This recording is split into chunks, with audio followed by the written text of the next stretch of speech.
Good morning प्रिय विद्यार्थियों, स्वागत है आपका अभी क्लासेस में। और अभी क्लासेस की न्यू वीडियो सीरीज जो आप सबों के लिए लाया था भूगोल का 12th क्लास के लिए, उसके चैप्टर 1 का ये चौथा पार्ट है। इससे पहले 3 पार्ट में हम लोग जनसंख्या, जो पहला चैप्टर है जिसका नाम है जनसंख्या वितरण, घनत्व, वृद्धि और संगठन, इनमें से हम लोग जनसंख्या वितरण को समझ चुके थे, जनसंख्या घनत्व को समझ चुके थे, जनसंख्या वृद्धि को भी समझ चुके थे। आज के इस वीडियो में जनसंख्या संगठन को बेहतर तरीके से समझेंगे। पूरा का पूरा वीडियो इस तरह से तैयार करते हैं कि आपको अलग से क्वेश्चन अगर मन में आएगा तो उसका जवाब इसी वीडियो में इंस्टेंट मिल जाएगा। और साथ ही साथ चीज़ों को फोटोज़ की मदद से और जो डाटा की मदद से इस तरह से बनाए हैं कि आपको पूरा का पूरा जो वीडियो है वो बेहतर समझ में आएगा और चैप्टर भी ईजिली क्लियर होता चला जाएगा। इस पूरे चैप्टर को समझने के बाद अंत में कुछ क्वेश्चंस भी हम आपके लिए रखे हैं। उन क्वेश्चन की मदद से आपको ये समझ में आएगा कि इस पार्ट में आप क्या चीज़ सीखे हैं, और उन सवालों का जवाब भी आपको HW में लिखना है। तो एक तरह से आपको लगेगा कि आप ट्यूशन में ही पढ़ रहे हैं। तो वीडियो को लास्ट तक देखिएगा और सवालों का जवाब लिखने के लिए आप बेहतर तरीके से इसे समझने का प्रयास कीजिएगा। आइए शुरुआत करते हैं। सबसे पहले चूंकि हम लोग पढ़ेंगे अभी जनसंख्या संगठन के बारे में, तो पहला सवाल तो हमारे मन में यह आता है कि जनसंख्या संगठन क्या है। अगर हम जनसंख्या संगठन की बात करें तो कहता है कि एक देश की जनसंख्या का उसकी विशेषताओं जैसे कि आयु के आधार पर, लिंग के आधार पर, व्यवसाय आदि के आधार पर अगर हम उसका वर्णन करते हैं तो वह क्या कहलाता है, जनसंख्या संगठन कहलाता है। अब एक देश में अलग अलग आयु वर्ग के लोग रहते हैं, जैसे कि कुछ 60 वर्ष के होंगे, कुछ 60 वर्ष से कम के होंगे, कुछ बच्चे होंगे, अलग अलग लिंग के जैसे स्त्री पुरुष, ये अलग अलग लिंग के लोग रहते हैं। लोगों का कार्य भी अलग अलग होता है, लोग कई सारे तरह तरह के कामों में लगे होते हैं, तो लोगों का व्यवसाय अलग अलग होता है। कुछ लोग खनन के कार्य में लगे होते हैं, कुछ लोग कृषि के कार्यों में लगे होते हैं। तो इन आधारों पर जब लोगों को हम समूह में बांटते हैं तो यह चीज़ क्या कहलाता है, जनसंख्या संगठन कहलाता है। अब अगर आप भारत की बात करें तो भारत में जनसंख्या संगठन के कई प्रकार हैं, और जनसंख्या संगठन के कई प्रकार में से इन 4 जो महत्वपूर्ण प्रकार है इनके बारे में हमें डिटेल से पढ़ना है। वो 4 कौन कौन सा है? सबसे पहले हम लोग ग्रामीण और नगरीय संगठन के बारे में पढ़ेंगे, भाषाई संगठन के बारे में पढ़ेंगे, धार्मिक संगठन के बारे में पढ़ेंगे और श्रमजीवी संगठन के बारे में पढ़ेंगे। क्या इतना ही है? नहीं, इसके अलावे भी जनसंख्या संगठन के कई अन्य प्रकार हैं जिनकी विशेषताओं के आधार पर हम जनसंख्या संगठन को पढ़ सकते हैं। जैसे आयु और लिंग के विश्लेषण के आधार पर जनसंख्या संगठन हम बना सकते हैं। मानव जातीय लक्षण, जनजातीय, वैवाहिक स्थिति, साक्षरता, इन सभी स्थिति को देख करके हम जनसंख्या संगठन क्या करते हैं, बनाते हैं। निवास स्थान के आधार पर कि लोग ग्रामीण क्षेत्र में रह रहे हैं या नगरीय क्षेत्र में रह रहे हैं, जैसे यहाँ लिखा है ग्रामीण नगरीय संगठन, ये पढ़ेंगे। फिर भाषा के आधार पर किस किस प्रकार के लोग रहते हैं, धार्मिक और व्यवसाय। तो इस तरह से जनसंख्या संगठन की को कई तरह से ग्रुपों में बांट सकते हैं, जिनमें से ये 4 जो है हमारे चैप्टर में दिया गया है। तो इन 4 के बारे में डिटेल से हम लोग पढ़ेंगे। आइए सबसे पहले हम लोग निवास स्थान के आधार पर चर्चा कर लेते हैं। तो निवास स्थान के आधार पर या तो लोग ग्रामीण क्षेत्र में रहते हैं या तो लोग नगरीय क्षेत्र में रहते हैं। भारत की अगर चर्चा की जाए तो भारत में अभी भी 68.8% लोग ग्रामीण क्षेत्र में रहते हैं और प्राथमिक क्रिया में संलग्न होते हैं। और नगरीय क्षेत्र की बात करें तो 31.2% जनसंख्या जो है नगरीय क्षेत्र में रहता है, शहरों में रहता है। तो इस तरह से ग्रामीण क्षेत्र और नगरीय क्षेत्र में जनसंख्या का अनुपात भी हम आपको बता दिए। अब थोड़ा सा देख लेते हैं कि ग्रामीण क्षेत्र में तो लोग रह ही रहे हैं, और जो ग्रामीण क्षेत्र में लोग कृषि का कार्य कर रहे हैं और भी तरह तरह के जो प्राथमिक क्रिया है उसमें लोग संलग्न हैं, इसीलिए ग्रामीण क्षेत्र में ज़्यादातर जनसंख्या रहती है। क्योंकि ग्रामीण को लोग जल्दी अपने जन्म स्थान को छोड़ना नहीं चाहता है, इसलिए ग्रामीण जनसंख्या सर्वाधिक है। लेकिन हाल फिलहाल में जो नगर की जनसंख्या है वह भी क्या हो रही है, बढ़ रही है। तो आखिरकार नगर की जनसंख्या क्यों बढ़ रही है, क्या कारण है? तो लिखेंगे कि भारत में नगरीय जनसंख्या के वृद्धि के कारण निम्नलिखित है। पहला कारण है कि ग्रामीण क्षेत्र में जो है धीरे धीरे रोजगार की कमी होती जा रही है। देखिए, पहले जो कृषि होता था उस कृषि में लोग परंपरागत औजारों का प्रयोग करते थे, जैसे कि हल, बैल, कुदाल। तो उसमें जो लेबर कॉस्ट होता था, यानी मजदूर जो होता था, वह ज़्यादा लगता था, और मजदूर जब ज़्यादा लगता था तो लोगों को काम मिल जाता था। परंतु अभी हम लोग हल बैल के जगह ट्रैक्टर का प्रयोग कर रहे हैं, और भी कई नए नए उपकरण का प्रयोग कर रहे हैं, थ्रेसर का प्रयोग कर रहे हैं। तो जिससे क्या हो रहा है, लोगों को कम काम मिल रहा है। ट्रैक्टर के प्रयोग से खेतों को जोतना आसान हो गया। ट्रैक्टर की मदद से जो मजदूर पहले धान को काट के घर तक लाता था, तो लाने वाला कार्य भी अब ट्रैक्टर से होने लगा। तो इस तरह से बहुत सारे ऐसे कार्य हैं जो खत्म हो गए। तो मजदूर जो है वो बढ़ गया, बेकारी बढ़ गया, रोजगार जो है गांव में कम हो गया। इसलिए लोग रोजगार की तलाश में गांव से यानी ग्रामीण क्षेत्र से किधर आ गए, नगरीय क्षेत्र में आ गए। अगला है कि नगरों में ढेर सारी सुविधाएं मिलती है। जैसे कि नगर की बात करें तो नगर में आपको स्वास्थ्य सुविधाएं बहुत ही बढ़िया मिलेगा, क्योंकि यहाँ पर ढेर सारे अस्पताल होते हैं बड़े बड़े। और अगर हम बात करें शिक्षा का स्तर, तो ऐसा माना जाता है कि ग्रामीण के मुकाबले में शहरों में शिक्षा का स्तर बेहतर होता है। तो स्वास्थ्य सुविधाएं, शिक्षा का स्तर, ये सारी वो सुविधाएं हैं। इसके अलावा लोगों को बहुत ही जल्दी कहीं आना जाना होता है, तो हवाई जहाज का सफ़र करना होता है या रेलवे का सफ़र करना होता है, तो वो सारा चीज़ जो परिवहन की बात करें तो वो आसानी से मिल जाता है। और साथ ही साथ अगर हम इंटरनेट की बात करें, जो आधुनिक युग की सबसे बड़ी मांग है, वह इंटरनेट वगैरह भी जो है, जो शहर है, नगर है, वहाँ पर आसानी से मिल जाता है और इसकी सुविधाएं बेहतर रहती है। तो नगरों में इतनी सारी सुविधाएं मिलने लगी कि लोग ग्रामीण से नगर में की ओर आने लगे। अगला है नगरों में शिक्षा की सुविधाएं। यहाँ पर वही लिखा है कि बेहतर होता है, इसलिए लोग शिक्षा पाने के लिए यहाँ पर आते हैं। अगला यहाँ पर देख सकते हैं, परिवहन और संचार साधन का विकास होने लगा, औद्योगिकरण होने लगा, फैक्ट्रियां लगने लगे और लोगों को फैक्ट्रियों में काम मिलने लगा। तो इसलिए लोग जो है फैक्ट्री की ओर जो है आकर्षित होते चले गए, और इसलिए लोग ग्रामीण से जो है नगरीय क्षेत्र में आने लगे। अब कृषि जो है उतना ज़्यादा फायदा नहीं करने लगा, कृषि जो है वो अलाभकारी होने लगा, लोगों को ऐसा लगने लगा। तो इसलिए लोग कृषि को छोड़ करके किसी अन्य कार्यों में आने लगा। देखिए, कृषि से लाभ तो उतना ही हो रहा है, लेकिन कृषि में देख सकते हैं ट्रैक्टर वगैरह जो यूज होने लगा, तो मजदूरों के लिए उतना ज़्यादा ये लाभदायक नहीं रहा। पहले मजदूर उसमें काम करके पैसे कमा सकते थे, लेकिन अब वैसी स्थिति नहीं रही, यानी कि मजदूरों के लिए ये अलाभकारी हो गया। इसीलिए लोग ग्रामीण से किस क्षेत्र में आने लगे, नगरीय क्षेत्र में आ रहा है, और इसलिए नगर की जनसंख्या अब दिन प्रतिदिन बढ़ती जा रही है। पिछले वीडियो में हम आपको जनसंख्या घनत्व के बारे में पढ़ाए थे पार्ट 2 में, तो उसमें हम आपको बताए थे कि कुछ शहर ऐसा है जहां पर जनसंख्या घनत्व सर्वाधिक है। इसका कारण यही है। ठीक है, तो हमने नगर से ग्रामीण जनसंख्या के बारे में पढ़ लिए। अब जरा देखते हैं भाषाई संगठन के बारे में। तो भाषाई संगठन की बात करें, यहाँ ट होगा, ठीक है। तो भाषाई संगठन की अगर हम बात करें तो भाषा जो है भारत में सर्वोच्च है, कई सारे भाषा बोली जाते हैं। और जो अगर हम बात करें भाषा के आधार पर, सबसे पहले सर्वेक्षण, भाषाई सर्वेक्षण यहाँ पर लिख देते हैं, यहाँ पर सर्वोच्च नहीं लिखाएगा, सर्वेक्षण लिखाएगा, सर्वेक्षण। तो एक बार भारत में क्या हुआ, भाषा के लेकर के सर्वेक्षण हुआ कि भारत में कितनी भाषाएं बोली जाती है, भारत में कौन कौन सी भाषाएं हैं, इसके आधार पर। तो कब हुआ था ये सर्वेक्षण? हुआ था 1903 से 1928 के बीच में। किसने किया था? ये नाम याद रखिएगा, ग्रियर्सन ने किया था। तो इस तरह से भारत में एक सर्वेक्षण हुआ, किसके आधार पर? भाषा के आधार पर। थोड़ा आप आगे आगे पीछे चलते हैं।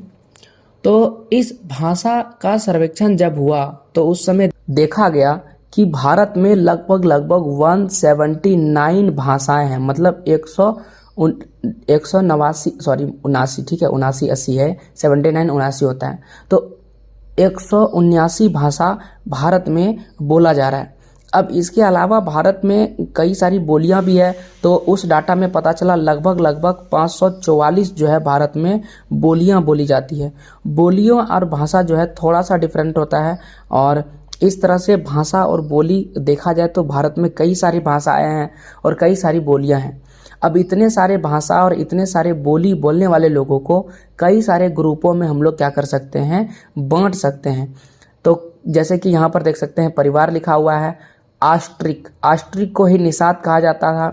फिर आता है द्रविड़, फिर आता है चीनी तिब्बती जिसे किरात कहा जाता है, और फिर आता है भारतीय यूरोपीय जिसे हम आर्य कहते हैं। तो अगर इसे प्रतिशत में देखा जाए तो ऑस्ट्रिक का प्रतिशत 1.38% लोग हैं। द्रविड़ की बात करें तो 20% लोग हैं। चीनी तिब्बती लोगों की अगर हम बात करें जिसे किरात कहेंगे तो 0.85% हैं। और भारतीय यूरोपीय जो यूरोप के भारतीय हैं जिसे आर्य कहते हैं, इनका प्रतिशत 73 है। लगभग सभी भारतीय यूरोपीय आर्य हैं जिसका प्रतिशत 73% है। तो इस प्रकार से आप प्रतिशत में भी देख सकते हैं। आपसे पूछा जाएगा कि भारत में कौन सा भाषा का समूह सबसे ज़्यादा है, तो वह है भारतीय यूरोपीय यानी आर्य समूह सबसे ज़्यादा है। कितना प्रतिशत है? 73% है। अब देखिए इसके कुछ उप परिवार भी हैं, जैसे कि ऑस्ट्रिक जिसे ऑस्ट्रो एशियाई कहते हैं, और फिर आता है ऑस्ट्रोनेशियन। इसमें मुख्य जो शाखा वर्ग है यहाँ पर लिखा हुआ है, हमें सिर्फ राज्य देखना है किस राज्य में बोला जाता है। जैसे कि अगर हम ये ऑस्ट्रो एशिया की बात करें तो ये मुख्य रूप से मेघालय, निकोबार द्वीप समूह, पश्चिम बंगाल, बिहार, उड़ीसा, असम, मध्य प्रदेश और महाराष्ट्र राज्य में जो भाषा बोली जाती है वह कौन से ग्रुप के लोग हैं? वह ऑस्ट्रिक ग्रुप के लोग हैं। और ऑस्ट्रिक में भी इनका कौन सा समूह है? ऑस्ट्रो एशियाई है। और इनमें मुख्य शाखा वर्ग की बात करें तो मौन, खमेर और मुंडा इन्हें कहा जाता है। उसी प्रकार से ऑस्ट्रोनेशियन की अगर हम बात करें तो ये भारत के बाहर बोला जाता है। अब आता है द्रविड़ प्रकृति के लोग जो 20% हैं। इनमें भी जो है दक्षिण द्रविड़, मध्य द्रविड़ और उत्तर द्रविड़ है। दक्षिण द्रविड़ तमिलनाडु, कर्नाटक, केरल राज्य में, और मध्य द्रविड़ आंध्र प्रदेश, मध्य प्रदेश, उड़ीसा, महाराष्ट्र। उत्तर द्रविड़ बिहार, उड़ीसा, पश्चिम बंगाल और मध्य प्रदेश के क्षेत्रों में बोला जाता है। उसी प्रकार से तिब्बती और म्यांमारी, दो देश है, तिब्बत और एक देश है म्यांमार। तो इन क्षेत्रों में जो बोला जाता है वो कौन सा क्षेत्र है? तिब्बती हिमालयी समूह, जिसमें जम्मू एंड कश्मीर, हिमाचल प्रदेश और सिक्किम राज्य आते हैं। उसी प्रकार से उत्तरी असम जो शाखा वर्ग है वह अरुणाचल प्रदेश में मिलता है। और असम और म्यांमारी यानी म्यांमार के देश जैसे भाषा तो कहाँ पर मिलेगा? असम, नागालैंड, मणिपुर, मिजोरम, त्रिपुरा, मेघालय, क्योंकि ये जो है म्यांमार देश से सटे हुए राज्य है। उसी प्रकार से इंडो आर्य जो आर्य है, आर्य कौन है? वही यूरोपीय। आप इतिहास में पढ़ेंगे कि कई सारे जो यूरोपीय है वह हमारे देश में हमला किए हैं, तो इस प्रकार से वो कुछ यहाँ पर बस गए और उन्हीं की कुछ भाषा है, जैसे कि ईरानी जिसे हम लोग फारसी कहते हैं, फिर आता है दर्दी और फिर आता है भारतीय आर्य। ईरानी की बात करें जो फारसी है, मुख्य रूप से भारत के बाहर से आया है और भारत के बाहर ही ज़्यादा बोला जाता है। दर्दी की बात करें तो जम्मू और कश्मीर में यह भाषा आपको देखने मिलेगा।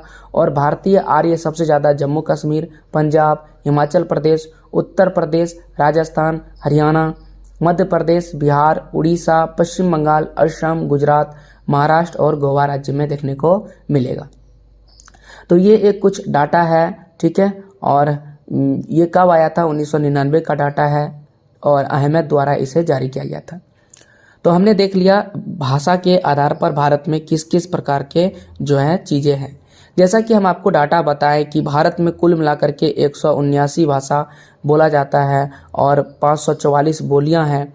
तो भारत में किस भाषा को संविधान में दर्ज दिया गया है? वैसे तो कई बार छोटे छोटे बच्चे जो क्लास में पढ़ते हैं तो उन्हें बोला जाता है कि भारत की राष्ट्रीय भाषा हिंदी है, लेकिन ऐसा नहीं है। भारत में किसी भी भाषा को संविधान में जो है उच्च महत्व नहीं दिया गया है, बल्कि भारत में कुल मिलाकर के सभी को समूहन किया गया, यानी 179 भाषा का एक ग्रुपिंग किया गया। तो पता चला कि टोटल 22 भाषाएं हैं। अब ये ग्रुपिंग क्या होता है? तो ग्रुपिंग का मतलब हो गया कि कुछ कुछ भाषा जो सुनने में सिमिलर है उनको एक ही भाषा में जो है जोड़ दिया गया।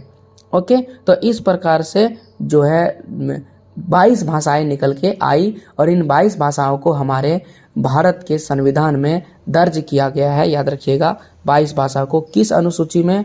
8वीं अनुसूची में। ओके, तो ये याद रखिएगा 22 भाषा भारत के जो है संविधान में ऐड है और इसी का सबसे ज़्यादा महत्व दिया जाता है भारतीय संविधान में। भाषाई संगठन हम लोग सीख चुके हैं। अब भाषा के आधार पर वर्गीकरण भी हम लोग सीख लिए। यहाँ पर कई सारे परिवार हैं जिनको हम लोग भाषा के आधार पर बांट सकते हैं। ये तालिका आपको देखना है, तालिका में बड़े आसानी से आप इसे समझ सकते हैं। ये हमारे बुक में भी दिया है, आप यहाँ से भी स्क्रीनशॉट ले सकते हैं। भाषाई संगठन के बाद हमारे देश में धार्मिक समुदाय के भी लोग रहते हैं। तो धार्मिक समुदाय की बात करें तो हिंदू धर्म के लोग रहते हैं, मुस्लिम धर्म के लोग रहते हैं, ईसाई, सिख, बौद्ध, जैन, और इसके अलावे भी कुछ अन्य धर्म हैं और कुछ ऐसे धर्म हैं जिनके बारे में उतना ज्ञात नहीं है। ये डाटा 2011 की जनगणना के अनुसार है। यहाँ पर आप जनसंख्या देख सकते हैं और यहाँ प्रतिशत। तो हम लोग प्रतिशत में बात करेंगे, जनसंख्या आप ऐसे देख सकते हैं मिलियन में है। अगर आपको इसे मिलियन से भारतीय में कन्वर्ट करना है तो 10 लाख से गुना कर दीजिएगा, आपका जो टोटल डाटा आ जाएगा। प्रतिशत में देखा जाए तो हिंदू का प्रतिशत 79.8% यानी 79.8% है। लगभग 80% जनसंख्या भारत में हिंदू धर्म को मानते हैं। मुस्लिम धर्म की बात करें तो 14.2%, और जो सिख धर्म है उसकी बात करें तो 2.3% है। और माफ़ कीजिए, ये ईसाई धर्म है। सिख धर्म की बात करें तो वो 1.7% है। बौद्ध धर्म की बात करें तो 0.7% है। जैन धर्म की बात करें तो 0.4% है। अन्य धर्म जो है 0.7% है। और वैसा धर्म जिसके बारे में कुछ ज्ञात नहीं है, यानी कि लोगों को लगता है मुझे पता नहीं कि मेरा धर्म क्या है, वैसे लोग कितने हैं, 0.2% है। तो देखिए, ये दोनों तो छोड़ दिया जाए तो इतने वह धर्म हैं ऊपर में जिनके बारे में ज्ञात है। तो गिनती किया जाए तो 1 2 3 4 5 6 मुख्य धर्म भारत में पालन किए जाते हैं, जिनमें सर्वाधिक पालन किए जाने वाला धर्म हिंदू धर्म है, लगभग 80% है। और सबसे कम जो है वो जैन धर्म है, जिसका जो डाटा है वो 0.4% है। तो सबसे कम वाला और सबसे अधिक वाला हमें याद रखना है। तो इस प्रकार से हमने धार्मिक संगठन के बारे में चर्चा कर लिया। अब अगर हम बात करें दूसरा संगठन, तो वो दूसरा संगठन कौन सा है? ये है व्यावसायिक संरचना के आधार पर। व्यावसायिक संरचना मतलब कि लोग कौन से कार्य कर रहे हैं। तो यहाँ पर सारे राज्य के बारे में दिया गया है, तो एक एक करके डिटेल से थोड़ा देख लेते हैं, आपको समझ में आ जाएगा। तो देखिए, जो डार्क वाला पार्ट है वो कृषक जनसंख्या को दर्शा रहा है, और जो हल्का जो है कलर दिख रहा है वो घरेलू औद्योगिक श्रमिक को दिखा रहा है, और फिर कृषि मजदूर और अन्य श्रमिक के बारे में बताया गया है। 100% टोटल है। तो हम झारखंड में रहते हैं, आपको झारखंड का उदाहरण दिखाते हैं कि झारखंड की क्या स्थिति है। तो यहाँ पर आप देख सकते हैं झारखंड लिखा हुआ है। अगर आप झारखंड में देखें तो ये ब्लैक वाला पार्ट जो है यहाँ तक है, और इसका प्रतिशत में अगर देखा जाए तो लगभग ये 30% आता है। यानी कि जो झारखंड है वहाँ पर 30% जनसंख्या क्या है, कृषक है। अब बात करते हैं घरेलू औद्योगिक श्रमिक, यानी कि फैक्ट्री में काम करने वाले मजदूर। तो ये कितने हैं? तो अगर हम देखें तो यहाँ से यहाँ तक का डाटा दिख रहा है, जो 30 के बाद और लगभग 60 के करीब है, यानी इसका भी प्रतिशत कितना है, 30% है। ठीक है, तो 30% यहाँ पर कृषक है और 30% है वह मजदूर जो फैक्ट्री या कहीं अन्य जगह पर वो काम कर रहा है, यानी औद्योगिक क्षेत्र में काम कर रहा है। और उसके बाद लगभग यहाँ ये जो डाटा आपको दिख रहा है, इतना सा ही दिख रहा होगा आपको, ये कृषि मजदूर में आते हैं। मतलब ये किस में है? देखिए, एक है कृषक मतलब किसान, यानी कि ये खुद इनके पास जमीन है या ये खुद खेती कर रहे हैं, और एक है कृषक कृषि मजदूर, यानी कि वो मदद कर रहे हैं कृषि करने में। ठीक है, तो कृषि मजदूर कितना है झारखंड में? तो ये लगभग 5% के आसपास आता है। यहाँ पर मैं लिख देता हूँ 5%। और ऊपर जो खाली दिख रहा है आपको, ये वाइट रंग में, ये खाली नहीं है बल्कि ये अन्य श्रमिक को दर्शा रहा है, यानी कि ये किसी अन्य क्षेत्र में काम कर रहे होंगे। चाहे वो हो सकता है कि सरकारी क्षेत्र में काम कर रहा हो, या प्राइवेट किसी दुकान में काम कर रहा हो, या कोई भी अन्य क्षेत्र में काम कर रहा हो। इसका प्रतिशत कितना है? तो ये लगभग कितना हो जाता है? जैसे कि ये 30% है, और ये 30% 60%, और ये 5%। 60 और 5 हो गया 65%, और टोटल प्रतिशत कितना होता है? 100। तो इसमें बचा कितना? 35%। तो 35% अन्य मजदूर हैं। बाकी डाटा भी उसी तरह से लिखा हुआ है बाकी सभी राज्यों का। अब हम थोड़ा बिहार राज्य का देख लेते हैं। यहाँ पर आप देख सकते हैं ये बिहार राज्य है। तो बिहार राज्य में सबसे देखते हैं कि कृषक कितना है, मतलब किसान कितना है। तो यहाँ पर आप देख सकते हैं, यहाँ तक किसान आपको दिख रहा होगा। तो बिहार में 20% लोग क्या है, किसान है। आप देख सकते हैं 20% डाटा हमें दिख रहा है। अब अगर हम देखें कि यहाँ पर घरेलू औद्योगिक श्रमिक कितना है, तो उसका देख लेते हैं। आप देख सकते हैं यहाँ 20% से आगे यहाँ तक जा रहा है, लगभग 70 के आसपास, यानी ये 50% के आसपास श्रमिक ऐसे हैं। और यहाँ पर भी 5% श्रमिक क्या है, लगभग की बात कर रहे हैं, वह क्या है, कृषि मजदूर है। और अन्य श्रमिक यहाँ पर कितना हो गया, यहाँ पर 25% बचा। तो इस प्रकार से बाकी सभी राज्यों की अगर हम बात करें तो वीडियो लंबा हो जाएगा, आप स्क्रीनशॉट ले सकते हैं और बाकी सभी राज्यों के बारे में देख सकते हैं। आपको सिर्फ देखना ये है कि कौन से ऐसे राज्य हैं जहाँ पर कुछ भी नहीं है। जैसे कि इस चंडीगढ़ राज्य की हम बात करें तो यहाँ पर कृषक आपको कम दिख रहा है, कृषक मजदूर दिख रहा है और बाकी सभी अन्य मजदूर में आ रहा है। उसी प्रकार से गोवा राज्य को देखें तो यहाँ पर आपको कम डाटा दिख रहा है। दमन और द्वीप को देखिएगा तो इन राज्यों में भी आपको स्थिति कम दिख रहा है। सर्वाधिक किस में दिख रहा है, सबसे अधिक कृषक किस राज्य में है, तो आप देख सकते हैं यहाँ पर सबसे अधिक कृषक जो है हिमाचल प्रदेश के राज्य में आपको दिख रहा होगा, ठीक है। और सबसे कम किस राज्य में है, यही आपको देखना है। तो ये है व्यवसाय के आधार पर कि लोग कौन से काम कर रहे हैं। अब देख लेते हैं यहाँ पर थोड़ा सा डाटा के आधार पर कि लोग किस किस क्षेत्रक में काम करते हैं। देखिए व्यवसाय के आधार पर हम जो अलग अलग क्रियाकलाप है उसको हम प्राथमिक, द्वितीयक और तृतीयक क्रियाकलाप में बांट सकते हैं। अगर आप भूगोल के विद्यार्थी हैं तो ये सारा चीज़ क्लास 10th की अगर हम बात करें तो क्लास 10th के अर्थशास्त्र, ठीक है, अर्थशास्त्र का चैप्टर नंबर 2 में आप पढ़े थे प्राथमिक क्रिया किसे कहते हैं, द्वितीय क्रिया किसे कहते हैं और तृतीय क्रिया किसे कहते हैं। लेकिन अब 12th में आए हैं तो भूगोल में इसे आपको डिटेल में पढ़ाया जाएगा, हम आपको पढ़ाएंगे क्योंकि हमारे किताब में दिया गया है। ओके, तो प्राथमिक क्रिया में कितने सारे व्यक्ति लगे हुए हैं, द्वितीय क्रिया में कितने सारे व्यक्ति लगे हुए हैं और तृतीय क्रिया में कितने सारे व्यक्ति लगे हुए हैं, यहाँ पर आप डाटा देख सकते हैं। अगर प्रतिशत में बात करें तो लगभग 54.6%, 54.6% जनसंख्या जो है वो प्राथमिक क्रिया में लगा हुआ है। और अगर हम बात करें द्वितीय क्रिया पर 3.8% लोग द्वितीय क्रिया में लगा हुआ है। और तृतीय क्रिया की बात करें तो 41.6% लोग तृतीय क्रिया में लगा हुआ है। अभी भी भारत में सबसे अधिक लोग किस क्रिया में संलग्न है, प्राथमिक क्रिया में है। दूसरे नंबर पर कौन आता है, तृतीय क्रिया में ज़्यादातर लोग लगे हुए हैं और द्वितीय क्रिया में कम लोग काम कर रहे हैं। अब इसका कारण क्या है, ये जो द्वितीय क्रिया है ये फैक्ट्री वाला काम है और फैक्ट्री वाला काम ज़्यादातर मशीनों से होता है और मशीनों में ज़्यादा लोगों की ज़रूरत नहीं पड़ती है, इसलिए द्वितीय क्रिया में आपको कम ही लोग काम करते हुए दिख रहे हैं।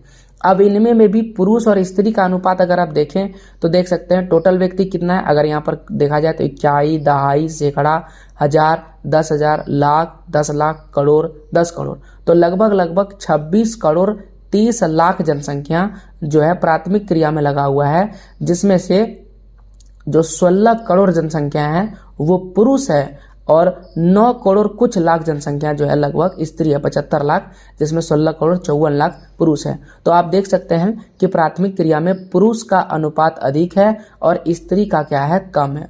उसी प्रकार से अगर आप द्वितीय क्रिया में देखें तो 97 लाख जनसंख्या लगभग पुरुष है और 85 लाख क्या स्त्री है। यहाँ पर भी आपको थोड़ा सा अनुपात देखने को मिलता है कम। ओके, उसी प्रकार से तृतीय क्षेत्र में 15 करोड़ जनसंख्या जो है पुरुष है और इसमें स्त्री 4 करोड़ है। तो इस प्रकार आप देख सकते हैं कि लगभग पुरुष स्त्री में भी आपको अंतर देखने को मिलता है। सबसे ज़्यादा अंतर किस में है, प्राथमिक क्षेत्रक में भी है और तृतीय क्षेत्रक में भी है। द्वितीय क्षेत्रक में उतना ज़्यादा अंतर देखने को आपको नहीं मिलता है। तो कौन सा ऐसा क्षेत्रक है जहाँ महिला और पुरुष में अंतर देखने को नहीं मिलता है, तो वह है द्वितीयक क्षेत्रक। अब हम लोग भारत में जो है ये व्यावसायिक संगठन भी देख लिए हैं और इस प्रकार से जनसंख्या संगठन का वीडियो यहाँ पर ख़त्म होता है। तो कुछ सवाल यहाँ पर हम आपके लिए HW छोड़ रहे हैं और ये क्वेश्चन आपको कॉपी में ट्राई करना है लिखने का। सबसे पहला सवाल कि जनसंख्या संगठन से आप क्या समझते हैं। जनसंख्या संगठन आयु संरचना का क्या महत्व है, जनसंख्या के ग्रामीण नगरीय संगठन का वर्णन कीजिए, जनसंख्या संगठन का क्या अर्थ है, इसके घटक कौन कौन से हैं और जनसंख्या संगठन के प्रकार क्या है। तो ये सारे सवालों के जवाब लिखने हैं। अगर आप इन सवालों का जवाब नहीं पाते हैं तो अभी क्लासेस डाउट्स मेरा अपना चैनल है जहाँ पर मैं क्वेश्चन आंसर क्या करता हूँ, अपलोड करता हूँ। तो अभी क्लासेस डाउट्स को क्या कीजिएगा, आपको सब्सक्राइब करना है, वहाँ पर क्वेश्चन आंसर मिल जाएगा। कई सारे क्वेश्चन के आंसर पहले से अवेलेबल है, उसे देखिए। वीडियो पसंद आएगा तभी आप लाइक कीजिएगा, सब्सक्राइब कीजिएगा। तो संगठन के बाद अभी ये चैप्टर खत्म नहीं हुआ है, इसमें कुछ चीज़ें और भी चीज़ें सीखने के लिए दी गई हैं, तो वो हम अगले पार्ट्स में लेकर आएंगे। तब तक के लिए जय हिंद, जय भारत, वंदे मातरम। पूरा वीडियो देखने के लिए दिल से धन्यवाद।